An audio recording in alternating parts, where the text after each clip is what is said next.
Hello and welcome to the Underlap. It's the first ever episode today. We're going to be breaking down the World Cup. I'm joined with Isaac and Liam. Hello. How's it? And we'll just get straight into it. We're going to talk about the World Cup today. Just a quick preview. Obviously, yesterday was Qatar versus Ecuador. Ecuador comfortably winning 2-0 in my opinion. And Valencia was really good. Should have been 3. Still don't understand offside, apparently. Oh yeah, that was a quite a questionable decision, and obviously a lot of people saw it coming with Qatar from the beginning. But yeah, what are your thoughts on yesterday's match in general? Do you want to go first? Yeah, alright.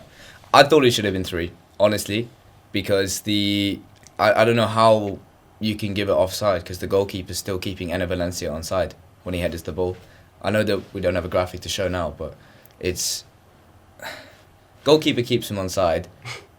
Valencia should have scored. That's really the only controversial thing. I think it was more so the guy that headed it towards the player that crossed it in. That bicycle. I think the bicycle kick was from a centre back as well. What a goal to start the World Cup that would have been. A bicycle kick cross to a header at the back post. It would have been lovely. But I think the game as a whole, Ecuador could have scored more, but you don't need to in tournament football. They shut it down after 35, 40 minutes and just sat back. Qatar weren't going to do any damage because they just don't have the quality, so there's no point. They really only learned how to pass the ball second half. Well, Qatar have been in a 6-month training camp ahead of this World Cup without having their players in club football, so they've not been experiencing full 90-minute matches in competitions where trophies are on the line, so I just don't think they understood quite the importance of this first game. And you saw that in the goalkeeper. The goalkeeper was nervous. For that first goal that was disallowed,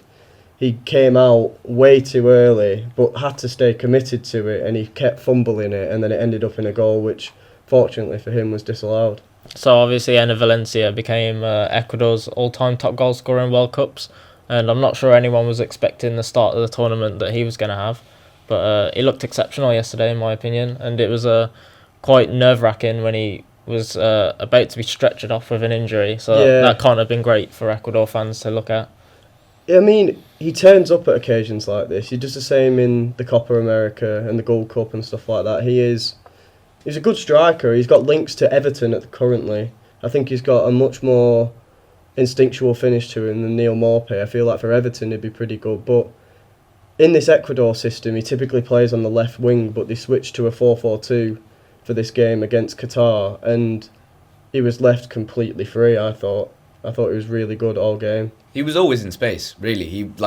There was no Qatari players marking him. No one picked him up. He exposed that space. Obviously, should have had a hat trick, scored 2 official goals at least, and he had a really good game, I suppose. And I don't think this is a one-game wonder as well. No, I think he'll have a good tournament. It's a bet for top goal scorer, which I don't think a lot of people at the beginning of the tournament would have thought. Quite unexpected, to be honest. And so obviously, at first, everyone saw the 2 front-runners of this group being Netherlands and Senegal.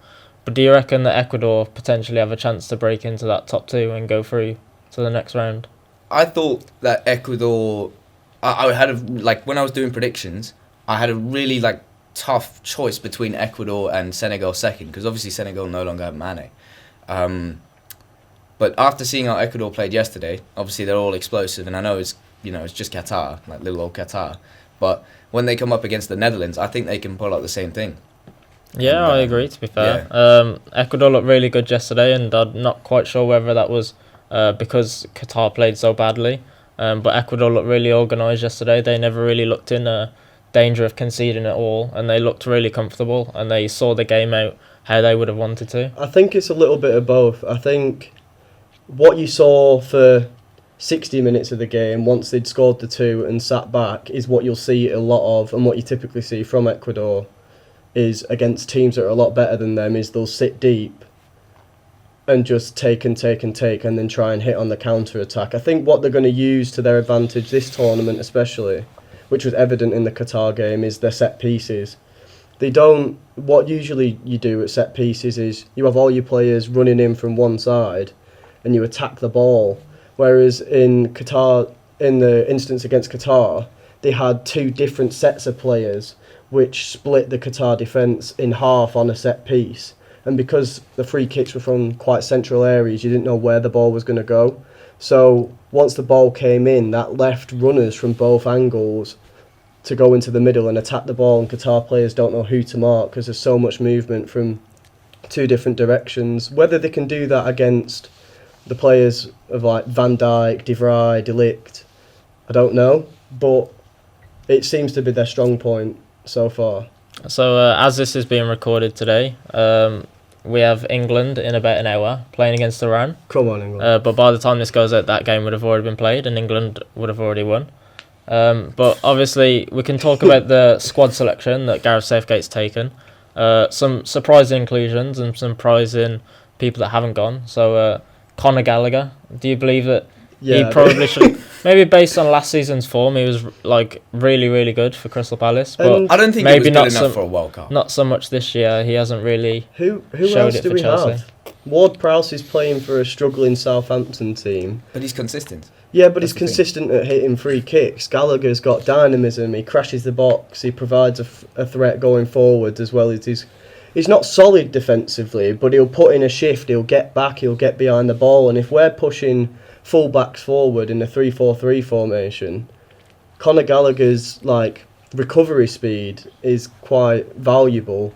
And he's a good lad as well. He's like a human golden retriever. Yeah. He'll run and run and run as long as you tell him to. And I think the thing with picking a World Cup squad is you've got to keep everyone happy. Southgate might not even use Gallagher at all this tournament because Southgate tends to keep the players that get minutes to a minimum. It's usually, 18, 17 players that he uses in a tournament like this. And I think having somebody who's just happy to be there, like Charlie at the Chocolate Factory, I think it'll keep spirits quite high. I think, for me, the biggest exclusion, and I think everyone else will agree, is Tomori. Yeah.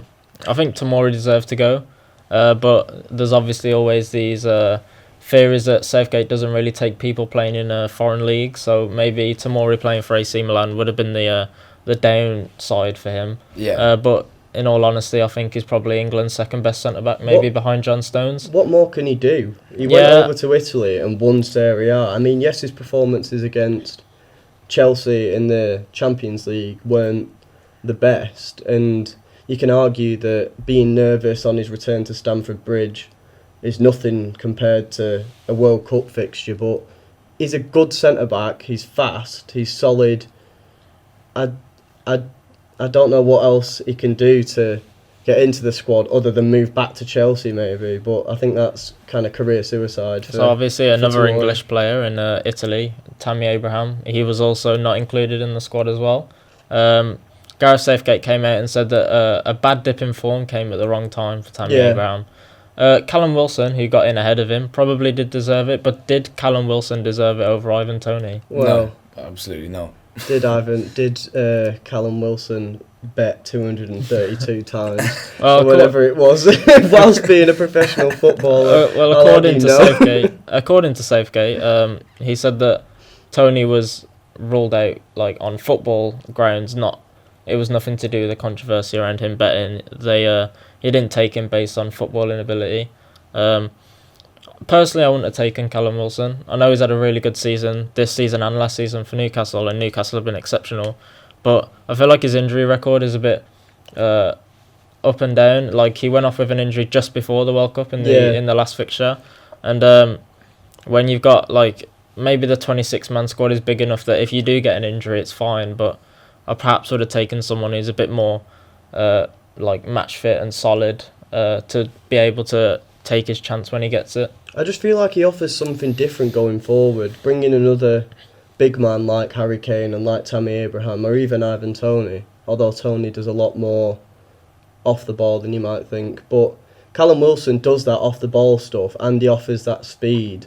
And he's a consistent goal scorer, and I think him being injury prone, unfortunately for them, is probably going to be Newcastle's issue, not England's and Gareth Southgate's. I feel like this tournament he might pick up an injury, but I think it'll only affect Newcastle rather than the England squad as a whole. But he's their only backup striker, isn't he?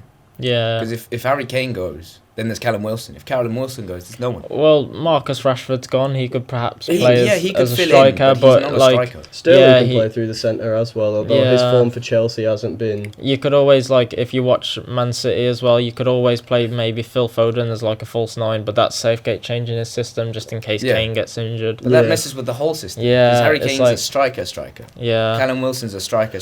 Marcus Rashford can fill in, Yeah, but he's a winger.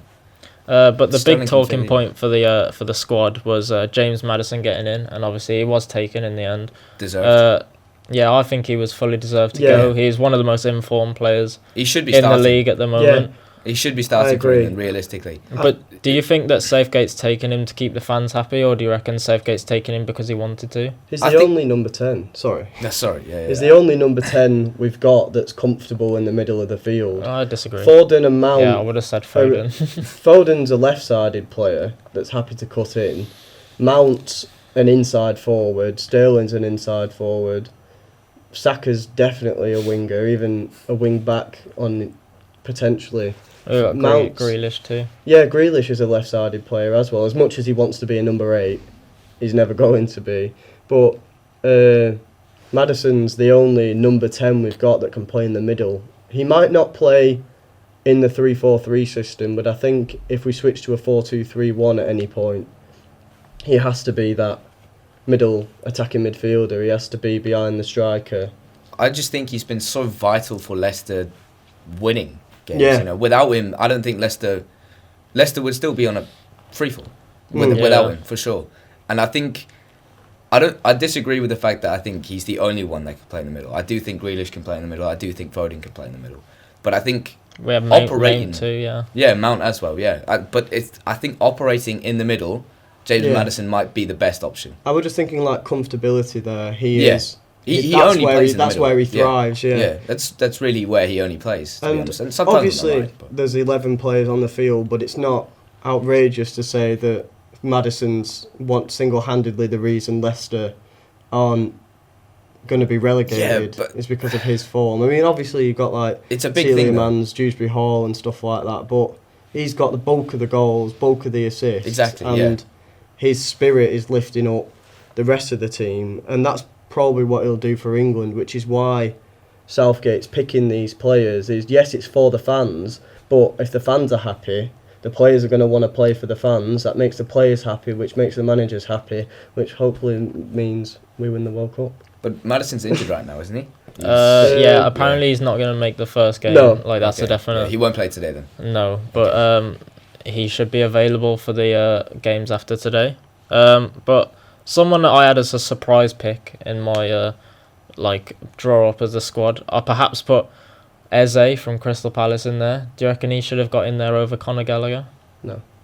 We don't No. need him. I don't think so either. Because Eze can play in that 10 role that you're saying that you only believe James Maddison has that comfortability. Yeah, but because we've got so many players that can play there that are more versatile than Eze, I think Eze could be in the future. I'd love Eze. Yeah, I 100%. think him and Elise for Crystal Palace are some of the best players to watch in the Premier League. But I think for right now, if you look at Maddison, Mount, Maddison, Mount, Saka, Foden, Grealish, Eze isn't on the same level. So today we have a guest from South Africa on today. That's And me. back in 2010, South Africa held the World Cup, which would have been massive for the country. It was. Can you remember growing up there, what it was like to experience hosting a World Cup? Because it's something that none of us has ever experienced before. So could you talk us through your experience of being in that situation and having that experience? I remember, because I would have only been 7 at the time, but I remember a lot of people, football fever just hit the country, obviously, as the World Cup will let it happen. But the main thing, because I lived in Joburg, and the final was played in Cape Town, which is a bit of a distance away from me, so I remember the knockouts and the groups. But I remember that it was just so hectic for a whole month. Like there was tourists everywhere. You couldn't get into any shops that were like, your daily grocery shop. You couldn't go in and just like whenever you wanted. You had to kind of schedule it between games, sort of. It was just that busy, and it was there was a lot of protest as well because of the, the financial, economic sort of factors. But me being a 7-year-old, didn't really understand them. So for me, all I saw was a lot of people wearing different coloured shirts, different badges, different nations, different languages, and that's all I saw really. For South Africa, it's probably like a once in a lifetime opportunity 100%. To host an event like that. But if it happened again, do you reckon it would be a totally different experience for you this time? For me, yes, but I think it would be a disaster if it were to happen. Why? Just it would just be a complete disaster because South Africa probably can't handle hosting another one of those tournaments. It cost $3.69 billion or something to run the first one, which was already outrage. Can you imagine if we had to improve, maintain, and all of that for all the stadiums? I think it would be like a bad World Cup, to be completely honest. So that's an interesting talking point you bring up there. Costing $3 billion. This year's hosts, Qatar, spent approximately $200 billion on getting the World Cup ready over the last 8 to 10 years. And obviously there's been a lot of talk and controversy about ludicrous. Qatar hosting the World Cup, obviously with their human rights and the LGBT plus community not obviously too happy. They're probably not able to go and watch their countries play. So yeah, what are your thoughts on Qatar hosting the World Cup? What do I not think? It's, for me, you've got to say straight away, first World Cup in an Arab country. That's something that should be celebrated and embraced, but it's one of the very small talking points that's shrouded in the controversies of this World Cup. The treatment of women over in Qatar is alarming, to say the least. Women have to ask to travel, have to ask where they study, where they work. LGBTQ plus community is outlawed over there, caught doing a sexual act in public, or like even embracing in public of somebody with the same sex, or showing off that you're in a relationship with somebody of the same gender or somebody who's transgender. You can get jailed for it. And that's scary for the people in that community who are already living in the country, who have to live in fear and in hiding every day. But the people travelling there or want to travel there won't. One, because it costs too much. It's going to cost around $6,000 for the average England fan, with the cheapest flights, cheapest accommodation, to go and watch England play. That's for the whole tournament, which doesn't sound that bad, but with the cost of living crisis today, who has $6,000 to spend on football? Yeah. And two, how are you supposed to go over there and enjoy yourself with the fact that if England score and you kiss your boyfriend or you kiss your girlfriend or whatever, you could get jailed for it? And Qatar have said, yes, we're not going to do these arrests and we're going to try and let fans be fans and stuff like that. But they've already removed beer from stadiums. Yeah, they did that pretty close to the day as well, to try and make sure you get all your tickets, and then as soon as you're here, we'll ban alcohol. Everybody with a pint of tea. Though. Yeah. But so news that came out quite early in the hours of this morning was that Harry Kane, Gareth Bale are not going to wear the One Love armband because of potential repercussions about being booked as soon as the game starts if they choose to wear it, which obviously, again, doesn't look good on the FIFA image as a whole, who strive for unity and diversion. Obviously, there's been a whole campaign for getting more black coaches and getting more LGBT people working in football, and now they put the World Cup in a place that really does not support that, and now they're banning this One Love armband that shows a lot of a big message, especially in this country, and it's not looking good for FIFA as a whole. And football's about unity, and there's people who are in the LGBTQ plus community already in football that, even in England, the environment to come out openly is scary. So I can't imagine how they feel going over there if it is somebody in the England squad, the Wales squad, the Germany squad or whatever. Somebody going over there could genuinely fear for their lives. And banning that armband, or at least not wearing it because of potential repercussions that can affect the team itself, I feel like the message should be more powerful than a yellow card. I feel like wearing the armband is more important than receiving a booking, but also you've got a big section, or you wish there wasn't, but you've got a big section of the England fan base that would rather Harry Kane not get a yellow and not wear the armband than have him spread that message and get a yellow card. Yeah, so if we do move on then to some general predictions for the World Cup coming up. So obviously the World Cup's always a big stage for young players to break through and get their moves to big clubs.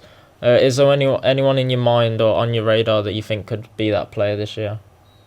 I think if we go back to James Maddison, I think he'll get a big six move. Or Do you reckon James Maddison is already that player though? He's already had his breakthrough. He's already like potentially a 50-60 million pound player. So do you reckon that he's already that player? Like you think back to previous World Cups where it's Isco and James Rodriguez where they've broke through, quite So, like, unknown players. yeah. Is there anyone of that stature that you think could use the World Cup to have their big break? Well, I say James Maddison because I think he'll move to like a United or a City or something after World Cup. But off the top of my head, I can't really think of anyone. I'd probably have to see the squads. Anyone for you? I've got to look to the Netherlands squad. Obviously, they're playing against Senegal today.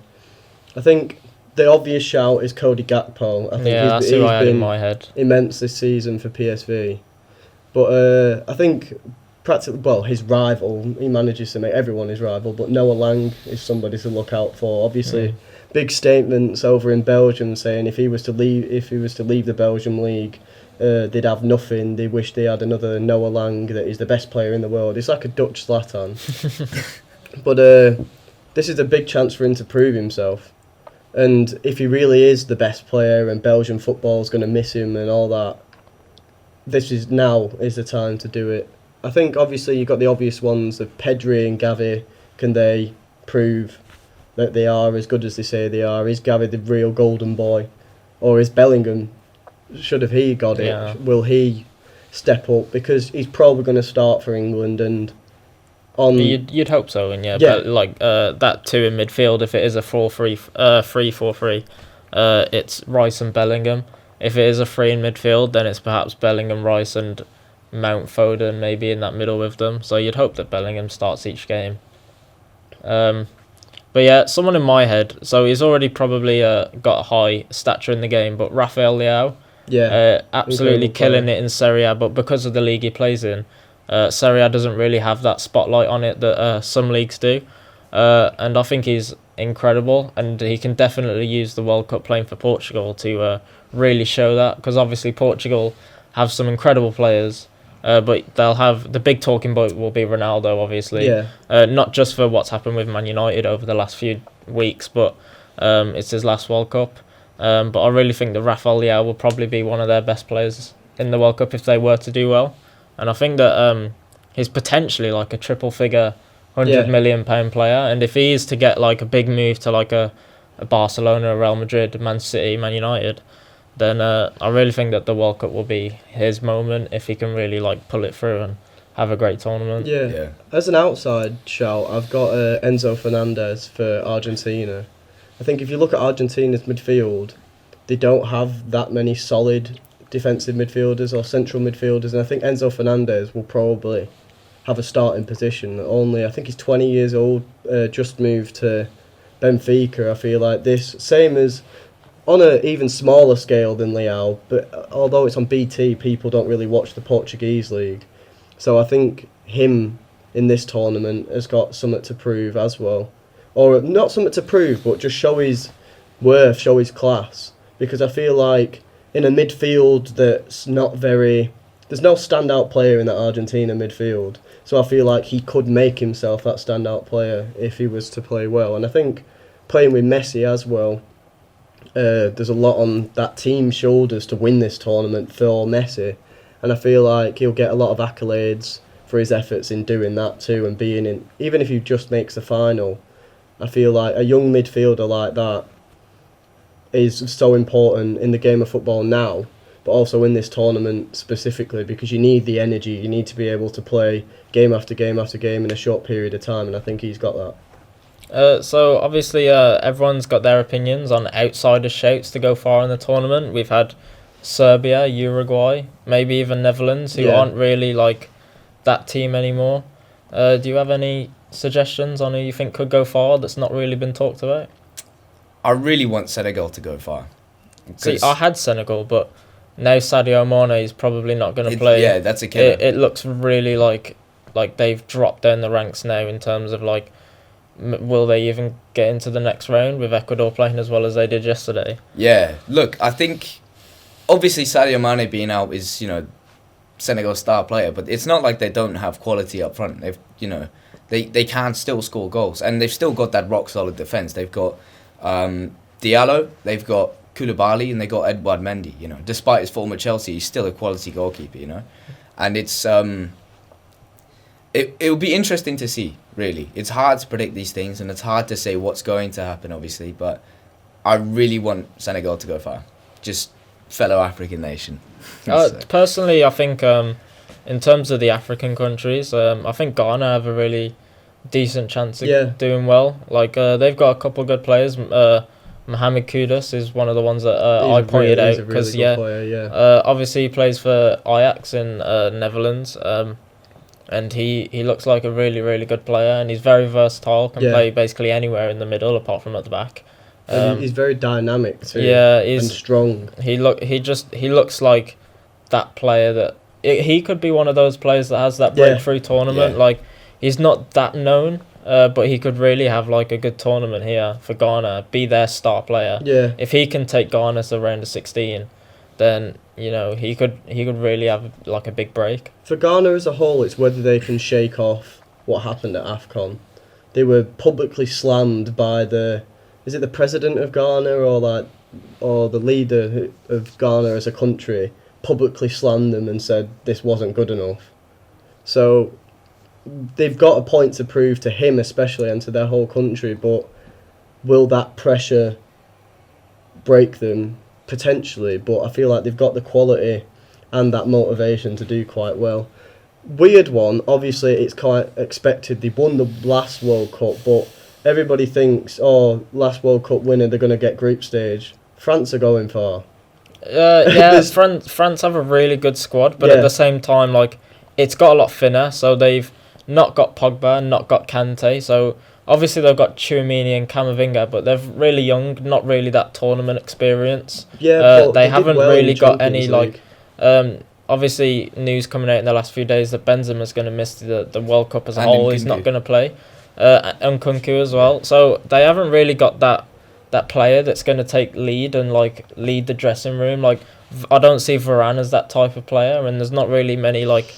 Is Lloris going to take that? Like Mbappe's still young, is he gonna take that? Like, who's gonna take that responsibility to get the team going and like be that experienced leader in the dressing room? I feel like whether they still take Benzema as just the voice and like to get the team together.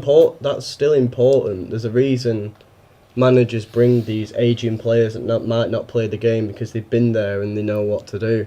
I mean, the majority of this French squad know what they're doing. They won the last World Cup, and for me, Mbappe does think he's the guy, and I feel like his attitude could cause arguments like what happened in 2010 with Nicolas Anelka, but I don't see them failing. I don't see them getting group stage, that's for sure. I mean, round of 16 potentially depending on their opponent and if they pick up any more injuries, but you've still got Kingsley Coman, Ousmane Dembele and Kylian Mbappe up front. Like, that's a lethal front three. And even if you've got... did they take Guendouzi? I'm not sure on You've that still one, got I don't think he plays. Rabiot. Yeah, I think it'll be that middle two will definitely be Tchouaméni and Camavinga, and it's just finding that third midfielder if they do play with a three, because sometimes France go for that back five. Yeah. So it should be maybe a 5-2-3 with a front three and the two in midfield. But talking of round of 16, if my prediction goes the way it does, France meet England in the round of 16. Yeah, I predicted which the same. which I have England going out. Where do you think England go in this World Cup? Obviously, we've had our last two campaigns have been pretty good. Maybe slightly overrated the last World Cup because we got to the semi-finals against Croatia, but we didn't really have a tough game. The Euros were a lot better. We played Germany, we beat Germany, so it was a better run, but obviously fell at the last hurdle on penalties. So where do you have England going this World Cup? Because we're in quite bad form. Obviously, Gareth Southgate addressed this form and said, you can say we're in bad form, but it's not like we played last week with these games months ago, but you can't exactly turn away from a 4-0 defeat to Hungary as like the last game you've played since the last tournament. So where do you think England go in this tournament? Honestly, I've got them in the final. I don't like England. I'm going to be 100% honest. Don't give me that hope, man. Born in Ireland, lived in South Africa, got no reason to like England, right? I've got them in the final. I do. I think they've got the quality, and I think they've got the depth to get there. Although I got them against Argentina in the final. Yeah, when I was looking at my bracket for like if the groups go the way I have, it's like England face France in round of 16. Then I'm pretty sure they play Denmark. Portugal in the next round, and then maybe Brazil in the semi-finals, and then Argentina in the finals. I'm like, Jesus, like if we win that World Cup, beating all them teams, it was thoroughly deserved. It would have been earned, yeah. But obviously, as an ethical standpoint, if England do win this World Cup, as with all the talk around it, does it perhaps get sort of diminished by the fact that it's the Qatar World Cup and it was like? Do you reckon England fans will still celebrate it the way they would if it was anywhere else? I mean, it's hard. I've watched a load of podcasts and spoke to a load of people, and it's hard to go into this World Cup just to focus on the football and just to enjoy it, because apparently the politics are now going to affect the football with the armband and stuff like that. And a lot of people say, like, respect the culture, you're going somewhere else. Culture isn't racism, culture isn't sexism, culture isn't being homophobic. Culture is the delicacies, the atmosphere. It's not all these negative things. Those are laws that are put into place by people that don't understand what it is to be a normal human being in day-to-day life that lives in fear. Normal human beings that are having to sell their houses to pay an agent to get them work over in Qatar, who have been lied to, who are living in cramped, dirty spaces with absolutely no pay at all for most of them, with no knowledge of when they're going to go home, whether it's earlier than they expected, whether it's later than, whether they'll get to go home at all, they have their passports on hold. All of that is in the back of hopefully everyone's mind when watching the World Cup. I'm not saying I'm trying not to enjoy it, because I want to enjoy it. I'm going to enjoy it today when England play, when we win. Fingers crossed. But I just don't think... It depends what they do with it. Obviously, it's not up to England as a country to help Qatar out and be like, this is how you do your laws, because this is how we do them. But there's got to be an effort to go like, yes, we've won this World Cup, it's amazing, and the country will rejoice. The rest of the world won't, but we will as our little island. But it's going to be difficult to enjoy it as much as if we'd won the Euros, because that was, without a doubt, it had the whole country swept up. Like, I remember we lost the final and we were driving to drop my mate back off home, and the town felt sad. It was dreary, it was dark, it was raining, people were walking around with their head down, arms around each other. It was really sad, but it just depends how we frame it. Yes, we'd win the World Cup, but at what cost?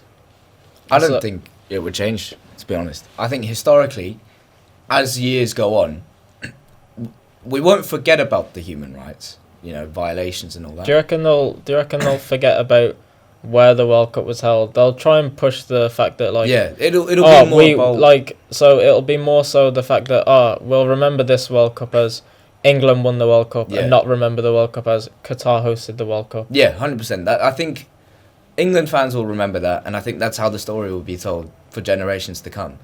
But I think if we're focusing on current times, if England were to win the World Cup when the final is, I think there would be a lot of like uproar, especially because England is not notoriously liked around Europe. But I think if England were to win the World Cup, it would be great for England, obviously. But I don't think that, Qatar hosting it would change it, really. It's still football. You still had to play the football to win the World Cup, obviously. You still had to go through those hurdles.